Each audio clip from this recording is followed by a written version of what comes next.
ingatlah bahwa Dia setia. Kadang-kadang kita nggak merasa. Jangan bergantung, berkanjang pada pengalaman. Anda juga harus punya pengetahuan yang berdasarkan pengenalan.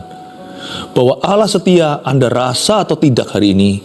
Apakah hari ini ada tandanya atau tidak ada tanda apa-apa?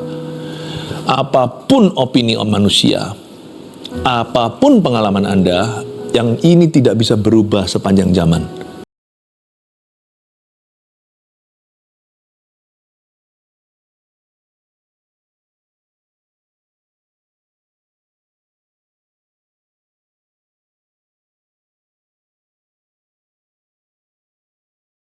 Hanyalah keselamatanku, hanya Tuhan gunung batuku, kekuatanku, perisai hidupku.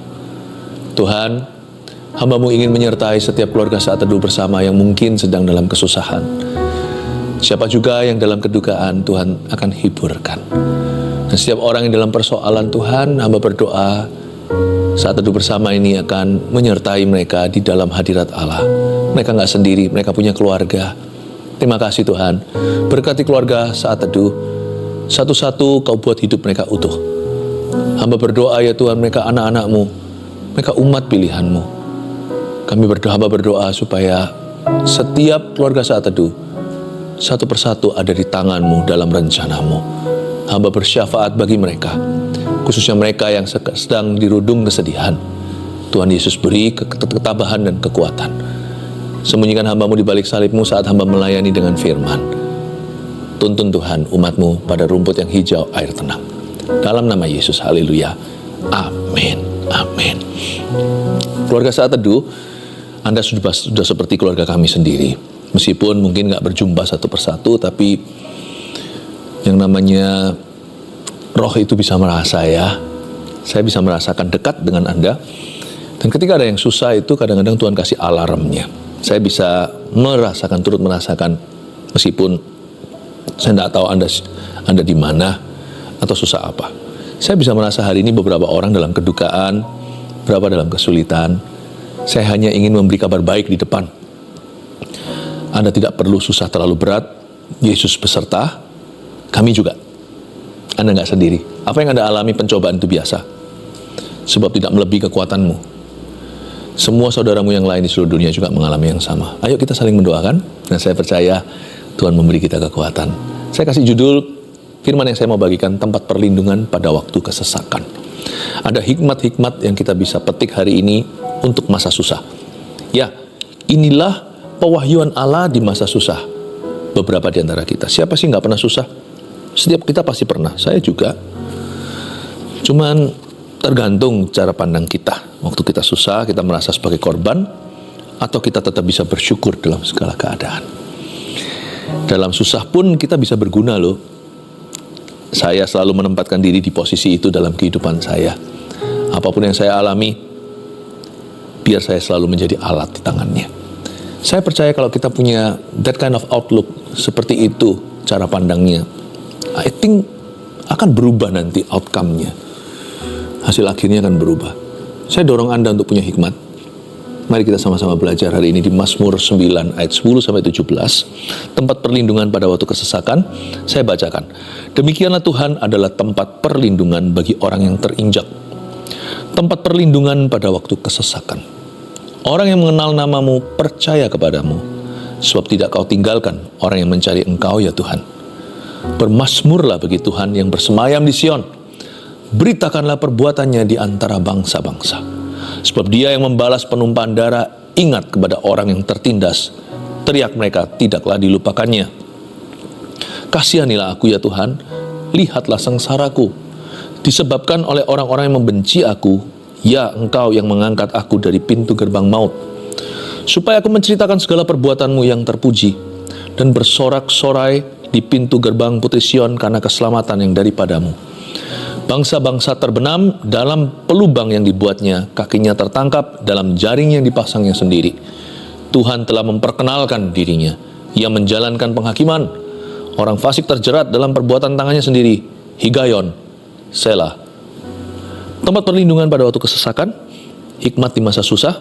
Saya ingin Anda untuk belajar sesuatu kalau memang kita sedang berada dalam sebuah pergumulan.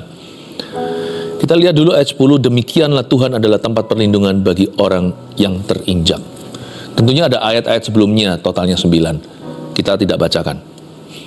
Tapi kata demikianlah itu konklusinya. Konklusi saya tentang Tuhan itu gini, Tuhan itu adalah tempat perlindungan di waktu kesesakan, penolong dalam kesusahan, sangat teruji. Kalau yang lainnya belum terbukti. Sungguh, kenapa taruh harap pada manusia? Karena hanya Tuhan yang sudah membuktikan. Demikianlah Tuhan adalah tempat perlindungan bagi orang yang terinjak. Saya kalau percaya sama Tuhan itu seperti anak kecil. Saya percaya titik. Kalau Tuhan pernah berfirman, He will take care of me. Dia akan jaga saya. Saya percaya. Saya nggak bawa Tuhan dalam stres saya. Saya bawa stres saya ke Tuhan. Saya nggak bawa Tuhan sebagai stres saya. Tuhan kok dibuat jadi stres kita? Nggak usah ragu, nggak usah bimbang. Percaya itu asal percaya saja. Biji sesawi itu kecil tapi utuh dan dia lingkar. Jangan ada cuilannya. Kalau beriman itu jangan cacat celah. Iman itu nggak harus besar. Iman itu percaya titik bukan koma. Saya kalau sama Tuhan itu gitu, demikianlah. Udah konklusi. He will take care of me. Masa depanku di tangannya. Semua yang berharga bagi saya, khususnya manusia. Oh, Tuhan pasti akan menjaganya sampai pada hari kedatangannya. Kalau sama Tuhan itu gitu percayanya. Demikianlah. Karena dia tempat perlindungan pada waktu kesesakan, penolong dalam waktu susah, sangat terbukti. Tempat perlindungan pada waktu kesesakan, ayat 11, orang yang mengenal namamu, percaya kepadamu. Harus kenal dong sama Tuhan, jangan asal percaya. Nah, saya tahu dalam bahasa Inggrisnya begini, kalimat ini coba saya jelaskan dulu ya, ini dalam salah satu versi agak kuno sih. For I know whom I have believed and I am persuaded that he is able to keep that which I've committed unto him against that day. Ini ayat. Karena aku tahu kepada siapa aku percaya dan aku yakin bahwa dia sanggup menjaga segala sesuatu yang kupercayakan kepadanya hingga hari itu ketika aku kembali kepadanya. Orang yang mengenal namamu percaya padamu. Percaya kita harus berdasarkan pengenalan. Kenali Tuhan. Jangan percaya kita itu karena ikut-ikutan. Makanya itu setiap orang harus menggali firman, setiap orang harus mencari Tuhan secara pribadi, secara individu, meskipun kita bisa saat teduh bersama seperti ini, atau di dalam gereja. Dan kalau kita mengenal dia, sifat Tuhan yang pertama, yang tidak boleh kita lupakan dalam segala perkara, apapun Anda mungkin boleh pikun rohani, satu ini, jangan sekali-kali kau berani, bahasa Surabayanya lali. Jangan pernah berani lupa. He is faithful. Dia setia. Sebab tidak kau tinggalkan orang yang mencari Engkau, ya Tuhan. Ini kalau dilanjutkan lagi di perikop lain Alkitab tertulis begini. Bahkan anak cucunya pun tidak akan minta-minta roti. Tidak pernah kulihat sekalipun orang benar ditinggalkan. Bahkan sampai masa tuanya pun putih rambutnya alias ubanan, Tuhan justru akan menggendongnya dan dia akan berbuah-buah dan menceritakan perbuatan Tuhan kepada generasi-generasi selanjutnya. Sebab tidak kau tinggalkan orang yang mencari Engkau, ya Tuhan. God is faithful. Satu hal itu harus dipegang dalam kehidupan kita. Jikalau ada di antara Anda yang berduka, ingatlah bahwa dia setia. Kadang-kadang kita nggak merasa. Jangan bergantung, berkanjang pada pengalaman. Anda juga harus punya pengetahuan yang berdasarkan pengenalan. Bahwa Allah setia, Anda rasa atau tidak hari ini. Apakah hari ini ada tandanya atau tidak ada tanda apa-apa. Apapun opini manusia, apapun pengalaman Anda, yang ini tidak bisa berubah sepanjang zaman. God is faithful. Allah itu setia.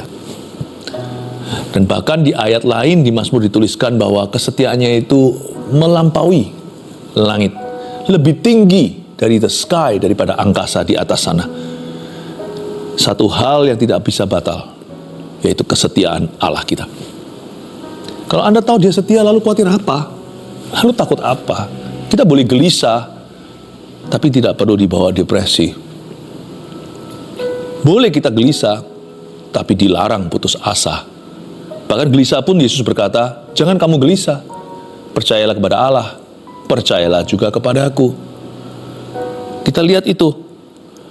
Berarti Tuhan tidak akan pernah meninggalkan kita apapun musim kehidupan kita. Justru di masa susah, malah menjadi-jadi Tuhan sertai.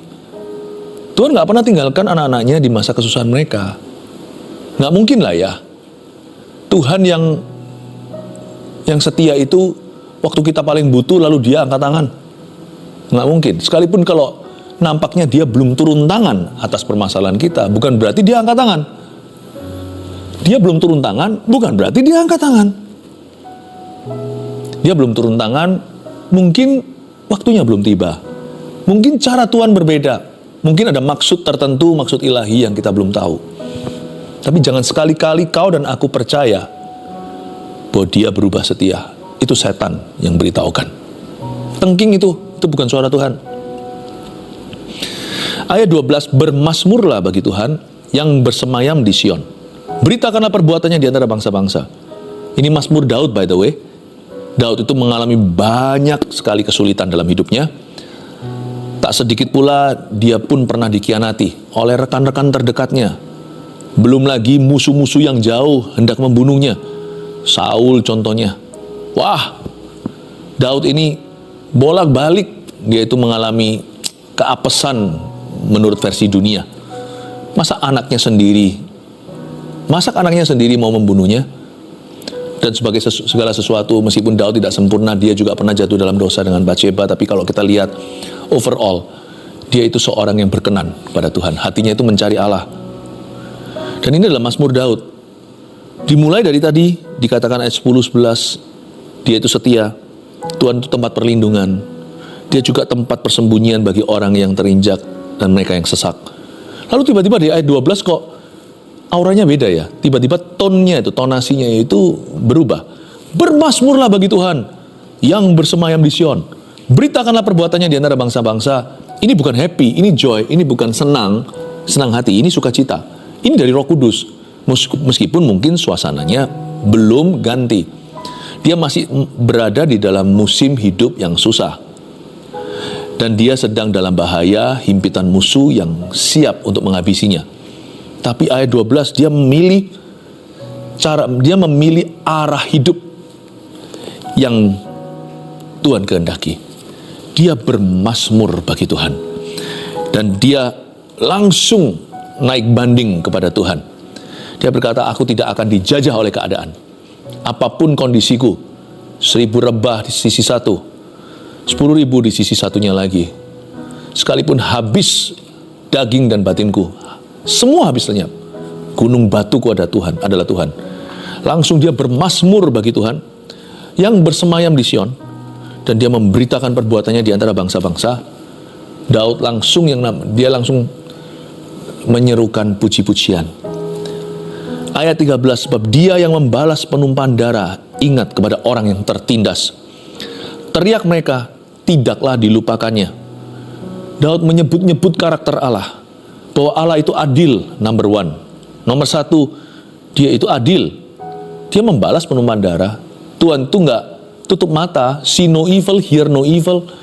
Tidak lihat kejahatan, tidak dengar kejahatan. Tuhan tahu segala sesuatu dan mencatat segala sesuatu. Tapi Daud tidak menuntut keadilan. Namun demikian Daud itu naik banding pada kasih. Dan dia berkata, namun demikian, tetapi dia ingat kepada orang yang tertindas. Teriak mereka tidaklah dilupakannya. Karakter Allah adalah satu hal. Tetapi satu sisi lagi yang Daud pegang erat-erat adalah hubungan pribadinya dengan Tuhannya. Ini yang kita bisa pelajari. Memang Tuhan membalas penumpahan darah. Tapi bagi aku, dia tidak pernah melupakan saya. Kita bisa sebut teori tentang Allah. Tapi sebelum kita punya hubungan yang pribadi dengan Tuhan, maka kita belum mengenalnya. Daud tahu Allah itu adil. Dan dia pasti akan hukum orang yang bersalah. Dia tahu itu pengetahuan umum bahwa musuh-musuhnya pasti satu persatu dimintai pertanggungjawabannya. Tapi Daud tidak pedulikan hal-hal itu waktu dia terhubung dengan Allahnya, waktu dia bersekutu dengan Tuhannya. Yang Daud katakan, namun aku Tuhan, kau jangan lupakan. teriakku jangan kau abaikan.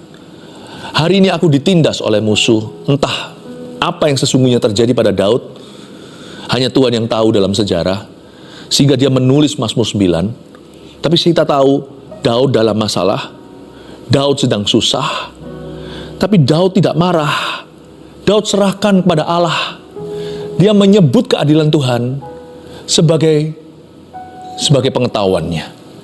Tetapi waktu dia teriak, dia minta tolong pada Tuhan secara pribadi. Saya percaya pada saat kita di dalam susah, jadikan Tuhan tempat perlindungan. Jangan umbar marah kanan kiri dan kekecewaan. Tuhan itu jadikan tempat perlindunganmu. Persekutuanmu dengan Tuhan Yesus itu pribadi. Itu bukan urusan orang lain. Dan apapun yang terjadi atas hidup Anda, sekalipun kalau ada salah orang lain atas Anda, itu serahkan ke Tuhan. Urusan Anda adalah hatimu kepada Tuhan Yesus. Dan Daud berkata, Tuhan, aku datang, here I come. Teriakku jangan kau abaikan. Tuhan, ini aku hamba-Mu.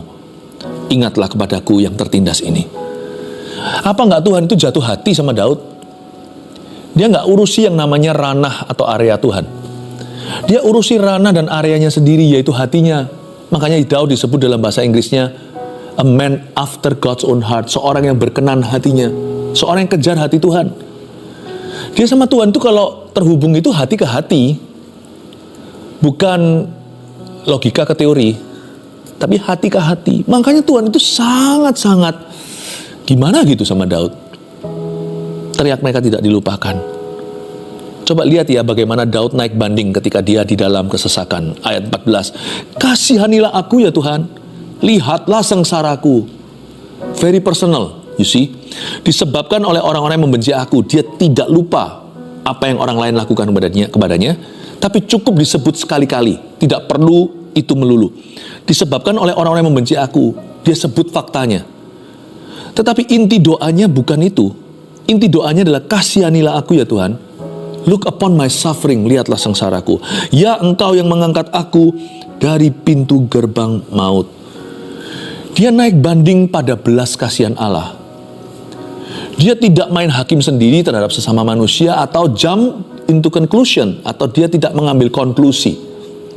Dia berkata, Tuhan kau tahu yang orang ini lakukan padaku disebabkan oleh orang-orang yang membenci aku. Aku harus lari-lari seperti ini, seperti anjing liar, seperti hewan buruan. Tapi Tuhan, itu urusan mereka dengan Tuhan. Urusanku ini, aku datang di dalam kasih-Mu. Teriakku jangan kau abaikan.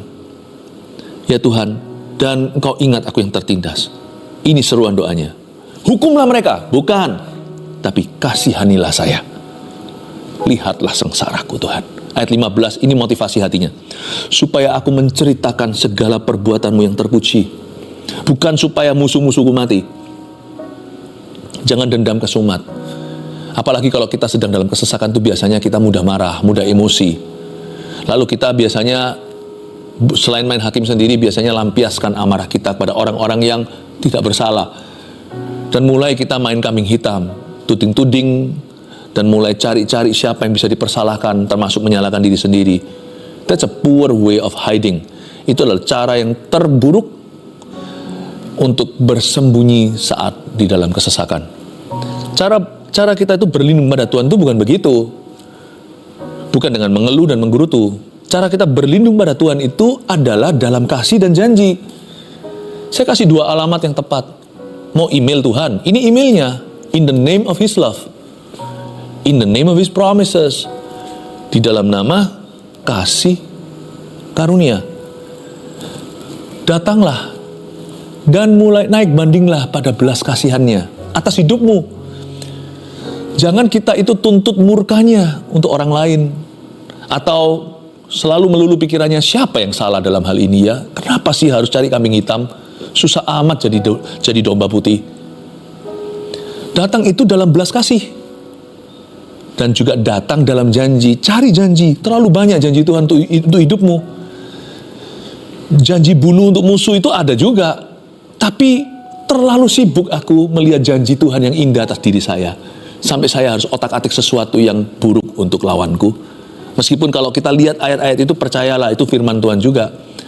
Tapi nggak usah dijadikan itu highlightnya, tidak perlu di stabilo utama. Ayat-ayat untukmu hari ini, yang menenangkan hati, menyejukkan, yang menguatkan jiwa Anda, yang memberi Anda ketabahan, yang memberi Anda iman dan pengharapan untuk keluar dari masalah Anda sebagai pemenang, itu terlalu banyak. Kasihanilah aku ya Tuhan, lihatlah sengsaraku. Daud tidak mengasihani diri sendiri. Lawan kata kasihanilah aku itu bukan jangan kasihani aku. Lawan katanya have compassion on me, lawan katanya kasihanilah saya, adalah mengasihani diri sendiri. Orang yang mengasihani dirinya, Tuhan sudah tidak perlu kasihani lagi. Buat apa Tuhan melakukan sesuatu yang Anda sudah lakukan? Kalau kita sudah otak-atik itu, kalau kita sudah main hakim sendiri, Tuhan juga tidak akan menghakimi. Penghakiman milikku kan, makanya biarkan Tuhan yang menghukum musuh. Tapi lebih baik kita dikasihani. Bukan dikasihani orang. Jangan minta belas kasihan orang, berujung kekecewaan. Mintalah belas kasihan Allah, berujung kasih karunia. Lawan katanya kasihanilah aku adalah mengasihani diri sendiri. Jangan lakukan itu kalau mau dikasihi oleh Tuhan. So kalau Anda mengasihani diri sendiri, apalagi sudah bermental dan main peran sebagai korban, buat apa Tuhan bela Anda lagi kalau Anda sudah bela diri? Buat apa Tuhan menghiburkan Anda kalau Anda sudah bisa menghibur diri sendiri dengan begitu atau dengan cara yang salah? Hati-hati ya, lawan kata kasihanilah aku adalah belas kasihan terhadap diri atau mengasihani diri sendiri, merasa diri korban. Jangan lakukan itu. Tapi kalau kita naik banding pada Tuhan dan berkata, Tuhan, kasihanilah saya, look upon your servant, pandanglah aku nggak layak memang, tapi aku tahu Engkau mengasihi aku, look upon me, lihat saya. Supaya aku menceritakan segala perbuatanmu yang terpuji, positif luar biasa. Dan bersorak-sorak di pintu gerbang Putri Sion, ayat 15. Karena keselamatan yang daripadamu. Sangat positif nih Daud. Motif sesungguhnya, motivasinya adalah dia ingin menceritakan perbuatannya, dia ingin bersaksi untuk Tuhan, dia ingin jadi kesaksian. Aku ingin Tuhan menceritakan segala perbuatanmu dan bersorak-sorak di pintu karena keselamatan yang daripadamu. Kata salvation, keselamatan di ayat 15 itu artinya miracle, mujizat, atau miraculous rescue, atau pertolongan Tuhan yang ajaib. Jadi Daud, dia minta penyertaan bukan pembelaan.